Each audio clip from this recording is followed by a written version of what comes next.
Assalamualaikum warahmatullahi wabarakatuh. Saya Dela Sinta Prastawa, NIM saya 04535791. Di sini saya akan mempresentasikan hasil kerja saya. Kita akan membahas tentang sejarah Pancasila. Pancasila sebagai dasar negara Indonesia bukanlah lahir secara instan, melainkan melalui proses panjang yang melibatkan berbagai tokoh, peristiwa, dan pertimbangan demi kepentingan bangsa. Memahami sejarah ini penting bagi generasi muda agar bisa menghargai perjuangan para pendiri bangsa dan menerapkan nilai-nilai Pancasila dalam kehidupan sehari-hari. Proses lahirnya Pancasila. BPUPK atau Badan Penyelidik Usaha-Usaha Persiapan Kemerdekaan Indonesia.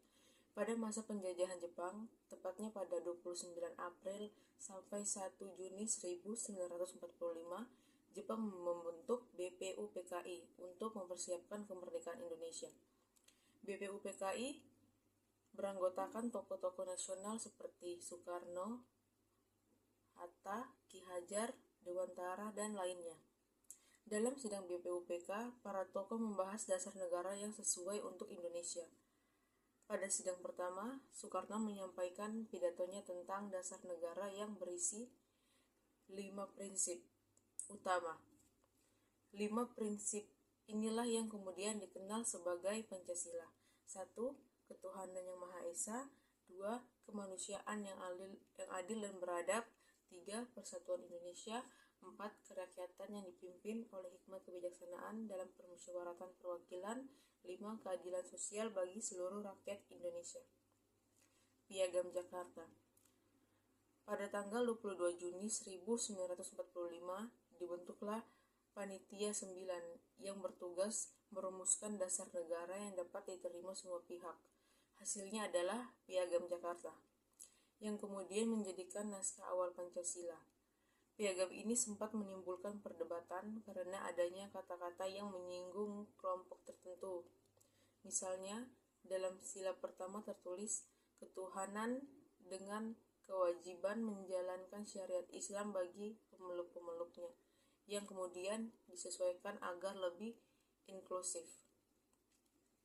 PPKI, Panitia Persiapan Kemerdekaan Indonesia. Setelah proklamasi kemerdekaan pada 17 Agustus 1945, PPKI melakukan sidang pada 18 Agustus 1945 untuk menetapkan Undang-Undang Dasar atau UUD 1945. Dalam sidang ini, Pancasila disahkan sebagai dasar negara Indonesia, menggantikan Piagam Jakarta dengan redaksi final yang lebih bersifat umum dan dapat diterima seluruh rakyat Indonesia.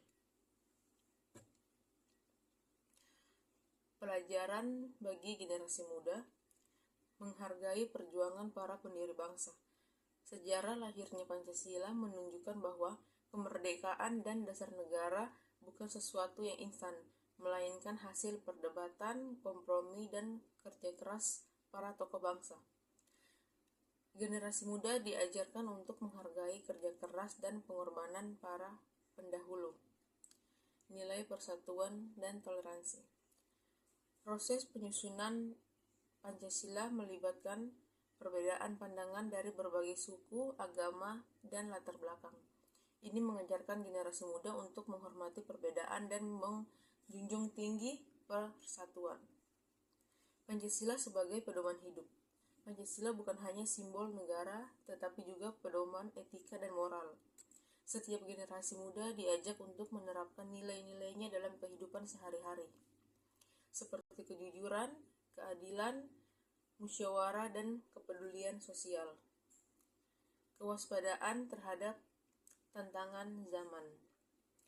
Sejarah menunjukkan bahwa bangsa Indonesia menghadapi tantangan internal dan eksternal. Generasi muda perlu belajar menjaga Pancasila agar tetap relevan dalam menghadapi isu modern seperti intoleransi, polarisasi, dan disrupsi digital.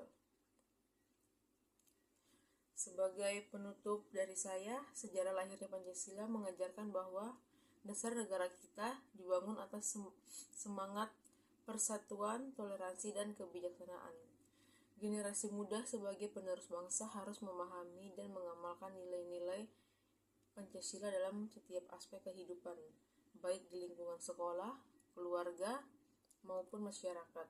Dengan menanamkan nilai-nilai tersebut, Indonesia akan tetap menjadi bangsa yang berdaulat, adil, dan beradab sesuai cita-cita para pendiri bangsa. Sekian presentasi dari saya. Terima kasih. Wabillahi taufiq wal hidayah. Wassalamualaikum warahmatullahi wabarakatuh.